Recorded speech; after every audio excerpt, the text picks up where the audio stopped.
अमीरुल मोमिनीन उमर फ़ारूक इस्लाम लाने के बाद डर के घर बैठ गए। अहली तशय्यो उलमा सादालो शिया अवाम को अमीरुल मोमिनीन उमर फ़ारूक से बदज़न करने के लिए इस तरह की ख़यानतें करते रहते हैं। एक बात जहन में बिठा लीजिए कि इस रिवायत के मरकज़ी रावी अब्दुल्ला बिन उमर हैं और उस वक्त उनकी उम्र 6 बरस थी और 10 लाख अहादीस के हाफिज़ याहिया बिन मुईन फरमाते हैं कि रिवायत करने के लिए कम से कम उम्र 15 बरस होनी चाहिए। और दूसरी बात हमेशा जहन में रखिए कि इस रिवायत के अंदर एक रावी हैं याहिया बिन सुलेमान। इमाम निसाई फरमाते हैं कि ये सिका नहीं है। इतनी बात समझ आ गई। अब आते हैं अब्दुल्ला इब्न उमर की दूसरी रिवायत की तरफ। अहली तशय्यो उलमा सादा शिया अवाम को ये रिवायत तो सुनाते हैं लेकिन दूसरी रिवायत नहीं सुनाते, ख़यानत से काम लेते हैं ना। दूसरी रिवायत में क्या आता है? और दूसरी रिवायत भी अब्दुल्ला बिन उमर से ही है। वो फरमाते हैं कि हज़रत उमर फ़ारूक रज़ी अल्लाह तआला अन्हु जब इस्लाम लाए तो उन्होंने पूछा कि इस्लाम के ख़िलाफ़ सबसे ज़्यादा बातें फैलाने वाला कौन है, तो पता चला जमील बिन मुअम्मर है। तो अमीरुल मोमिनीन उमर फ़ारूक रज़ी अल्लाह तआला अन्हु जमील की तरफ गए। अब्दुल्ला इब्न उमर फरमाते हैं मैं भी बाबा के साथ हो लिया। तो अमीरुल मोमिनीन उमर फ़ारूक जमील के पास गए और कहा मैं इस्लाम ले आया। अब जमील ने कोई जवाब नहीं दिया लेकिन वो चल दिए और मस्जिद के दरवाज़े के पास खड़े होकर उन्होंने कहना शुरू कर दिया, ए कुरैश की जमात, उमर बेदीन हो गया, उमर बेदीन हो गया। अमीरुल मोमिनीन उमर फ़ारूक ने फरमाया कि मैं बेदीन नहीं हुआ, मैंने इस्लाम कबूल किया है, तौहीद को कबूल किया है। अब वो कुरैश के लोग थे, वो आ गए अमीरुल मोमिनीन उमर फ़ारूक रज़ी अल्लाह तआला अन्हु के मुकाबिल। अब ये अकेले थे, तनहा थे। अब मुकाबिल भी कुरैश थे, जंगजू, जिनकी मतलब ये खासा था शायरी और लड़ाई करना। गज़ब के बहादुर थे वो, बिला वजह छोटी छोटी बातों पर खून में उंगलियां डबो लेते थे। अब अमीरुल मोमिनीन उमर फ़ारूक अकेले हैं, वो सब अमीरुल मोमिनीन उमर फ़ारूक पर टूट पड़े। इनकी बाहम लड़ाई हो रही है। तो उसके बाद अमीरुल मोमिनीन उमर फ़ारूक का जुमला सुनिए। अमीरुल मोमिनीन उमर फ़ारूक ने फरमाया, तुमसे जो होता है कर लो।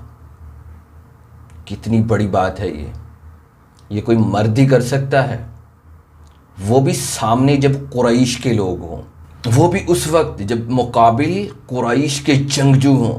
ये कोई मर्द और शेर ही कर सकता है। फरमाया जो होता है कर लो। हमारी तादाद 300 तक पहुंच गई ना तो बैतुल्ला शरीफ के पास मैं तुम्हें फटकने भी नहीं दूंगा। लड़ाई हो रही है, उमर अकेले हैं और कुरैश के जंगजू मार रहे हैं और मार भी खा रहे हैं। उसके बावजूद इतनी बड़ी बात कहना, ये उनकी बहादुरी और शजाअत पर दलालत नहीं करती बात?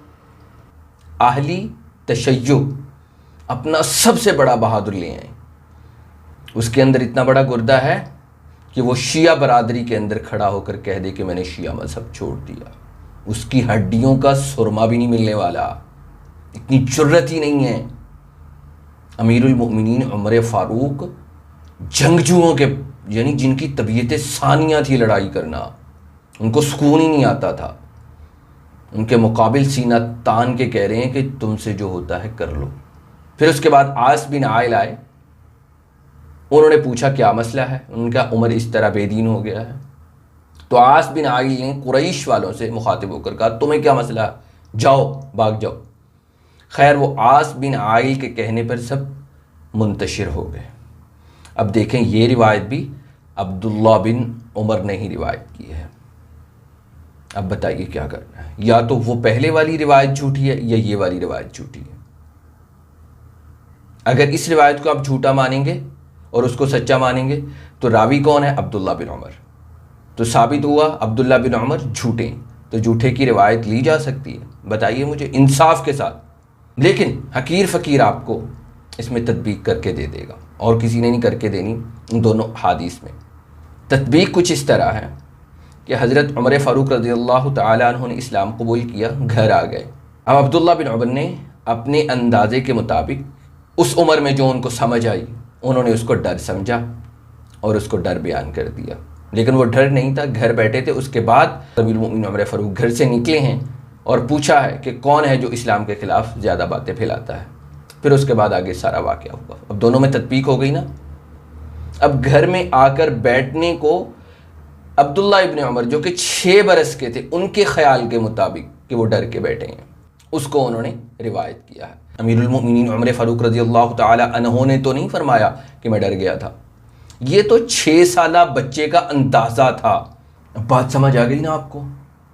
यानी इस रिवायत के अगर ज़ाहिरी अल्फाज का भी एतबार किया जाए तो इससे यही पता चलता है कि वो अब्दुल्ला इब्ने उमर को लगा था, यानी 6 साला अब्दुल्ला इब्ने उमर को ये लगा था कि बाबा जान डरे हुए हैं। लेकिन जब बाबा जान बाहर निकले हैं जमील बिन मुअम्मर के पीछे और उसके बाद कुरैश की जमात को ललकारा है और उनसे कहा है कि तुमसे जो होता है कर लो, इन सब वाक़यात से 6 साला अब्दुल्ला बिन उमर का वो लगना कि बाबा जान डर गए हैं वो जाता रहा, उसकी नफ़ी हो गई। गोया ज़ुबान हाल से फिर अब्दुल्ला बिन उमर ने कहा कि वो मेरा जो ख्याल, जो मेरा लगना था वो महज ख्याल था, मेरे बाबा तो शेर हैं। और दूसरी बात, अहली तशय्युअ उलमा जब सादा शिया अवाम को अमीरुल मोमिनीन उमर फ़ारूक से बदजन करने की कोशिश कर ही रहे हैं तो बात तो पूरी बताया करें हुजूर। पहले भी कितनी दफ़ा अर्ज़ की है, बातें पूरी क्यों नहीं बताते। उसी बुखारी शरीफ में अब्दुल्ला इब्ने मसऊद रज़ियल्लाहु ताला अन्हु फरमाते हैं, मफ़हूम ये है कि उमर फ़ारूक के इस्लाम लाने के बाद हमने ज़िंदगी गुजारना शुरू की, एक बाइज़्ज़त ज़िंदगी।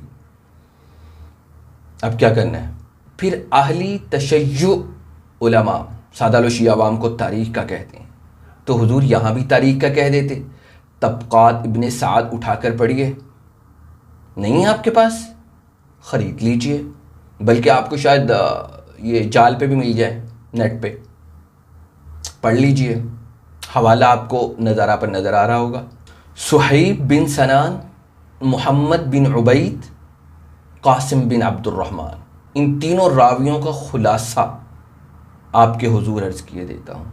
ये फरमाते हैं कि अमीरुल मोमिनीन उमर फ़ारूक रज़ियल्लाहु ताला अन्हु के इस्लाम लाने के बाद हमने जीना शुरू किया, सर उठाकर जीना शुरू किया, हम सरेआम इबादत करने लगे, हम खुलकर तवाफ़ करने लगे, हमें कोई डर नहीं था किसी का, किसी भी किस्म का, कोई करीब नहीं फटकता था। अगर कोई जुर्रत भी करता था अमीरुल मोमिनीन उमर फ़ारूक रज़ियल्लाहु ताला अन्हु उसका भुर्ता बना देते थे, मार मार के यखनी बना देते थे। ये बातें क्यों नहीं बताते आप, सारी बातें क्यों नहीं बताते आप, ख़यानत से काम लेते हैं। अमीरुल मोमिनीन उमर फ़ारूक से बुग़्ज़ में आप तारीख़ से भी ख़यानत कर रहे हैं। बातें तो पूरी बता दिया करें कि ये भी आता है फ़लाँ भी आता है, ख़यानत करनी है तो पूरी बातें तो बताया करें ना। फिर उसके बाद एक और हकीर फ़कीर को सवाल का जवाब दीजिए कि अमीरुल मोमिनीन उमर फ़ारूक पर उंगली उठा दी, लेकिन आपने ये नहीं सोचा कि इसका वबाल अमीरुल मोमिनीन अली मुर्तज़ा पर भी जाएगा, कि अमीरुल मोमिनीन उमर फ़ारूक के बारे में तो आता है कि उनके इस्लाम लाने के बाद मुसलमानों ने सर उठा के जीना शुरू किया। अमीरुल मोमिनीन अली मुर्तज़ा के दौर में तो ऐसा नहीं था, वो भी तो इस्लाम लाए थे, वो भी तो छुप के इबादत करते थे। क्या वो बुज़दिल है? ये मत कहिएगा कि वो बच्चे थे, क्योंकि अहली तशय्युअ उलमा के उस झूठ के मुताबिक जो वो सादा शिया अवाम को बताते हैं, अमीरुल मोमिनीन अली मुर्तज़ा नाउज़ बिल्लाह मुश्किल कुशा थे, और मुश्किल कुशा के लिए उम्रों की कैद कोई माना नहीं रखती हुजूर। खोखली लकड़ी की एक दास्तान है, गालिबन उसका नाम एयरबेंडर है, शायद बहुत अरसा पहले देखी थी, एक छोटे से बच्चे की, तकरीबन 7 से 8 बरस का बच्चा था। तो उसमें दिखाते हैं एक बच्चे को कि उसमें शक्तियाँ होती हैं। तो बात ये बताने का मकसद ये है कि उम्र की तो कैद ही नहीं होती उसमें, जो मुश्किल कुशा होता है वो तो 1 साल का भी मुश्किल कुशा होता है। तो मुश्किल कुशाई के बावजूद वो डर के नमाज़ पढ़ रहे हैं, तो क्या ये इससे अमीरुल मोमिनीन अली मुर्तज़ा को बुज़दिल कहना लाजिम नहीं आता? ये सादा शिया अवाम को भी समझना चाहिए। अब हर बात अहली तशय्युअ जो कह देते हैं उस पर आंखें बंद करके यकीन कर लेते हैं।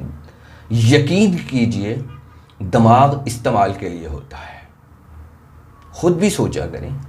अक़ली तौर पर इसको यूँ समझिए कि आप ऐसे इलाके में जाते हैं जहाँ पर इस्लाम दुश्मन है और आपने नमाज़ अदा करनी है, और आपको है कि अगर मैं सारे बाज़ार नमाज़ अदा करूँगा तो मुझे कत्ल कर देंगे, तो आप क्या करेंगे? घर में नमाज़ अदा करेंगे ना। तो हुजूर इसको बुज़दिली नहीं कहा जाएगा, इसको दानिशवरी कहा जाएगा, इसको दूरंदेशी कहा जाएगा, इसको अपनी जान का तहफ़्फ़ुज़ कहा जाएगा। हज़रत ईसा अलैहिस्सलातु वस्सलाम के पीछे जब यहूदी पड़ गए, उनके कत्ल के दर पे थे, तो हज़रत ईसा अलैहिस्सलातु वस्सलाम भी एक मकान में महसूर होकर रह गए थे ना। तो अब आप हज़रत ईसा अलैहिस्सलातु वस्सलाम को भी बुज़दिल कहेंगे। हालांकि हज़रत ईसा अलैहिस्सलातु वस्सलाम से तो आप इस तरह के अल्फाज साबित ही नहीं कर सकते, जैसे अमीरुल मोमिनीन उमर फ़ारूक से साबित कर सकते हैं कि कबीला कुरैश के सामने, आपको पता भी है, ये आपके चंगेज़ ख़ां और हलाकू ख़ां कुछ भी नहीं है। जैसे वो जंगजू थे, और सिर्फ खाली जंगजू नहीं थे, उनको फ़नूने हर्ब व ज़र्ब में गज़ब की महारत थी। उनसे कह रहे हैं अमीरुल मोमिनीन उमर फ़ारूक, उनसे फरमा रहे हैं, आँखों में आँखें डाल के तुमसे जो होता है कर लो। खुलासा कलाम यही है, अमीरुल मोमिनीन उमर फ़ारूक डर जाएं, ये नामुमकिनात में से है। अलबत्ता ये इश्काल अमीरुल मोमिनीन अलीउल मुर्तज़ा पर आएगा कि वो छुप कर इबादत करते रहे हैं, क्योंकि अहली तशय्युअ उलमा के पास तो ये भी उज़र नहीं होगा कि वो बच्चे थे, क्योंकि उनके नज़दीक तो वो मुश्किल कुशा थे। बात समझ आ रही है आपको? और उनसे तो इस तरह का कोई जुमला साबित भी नहीं है कि उन्होंने ललकारा हो, वो भी कुरैश को। रसूलुल्लाह सल्लल्लाहु अलैहि वसल्लम और दीगर सहाबा इकराम अमीरुल मोमिनीन अली मुर्तज़ा का छुप कर इबादत करना दूरअंदेशी और बेहतरीन फ़ैसले के तहत था ना, तहफ़्फ़ुज़ के लिए था ना, इस्लाम के तहफ़्फ़ुज़ के लिए था ना। लेकिन अमीरुल मोमिनीन उमर फ़ारूक ने तो ये भी नहीं किया, उन्होंने तो जाके ललकार दिया था कि तुमसे जो होता है कर लो। एक और बात सादा लो शिया और सादा लो सुन्नी अवाम के हुजूर अर्ज़ करना चाहूँगा कि बुखारी शरीफ में भी, ये हकीर फ़कीर को अभी पता चला थोड़ी देर पहले, कि बुखारी शरीफ के अंदर भी शिया रावी बहुत सारे हैं। तो उनकी तफसील जो है, ये हकीर फ़कीर की कोशिश है आपके हुजूर पेश कर दे शिया रावियों की।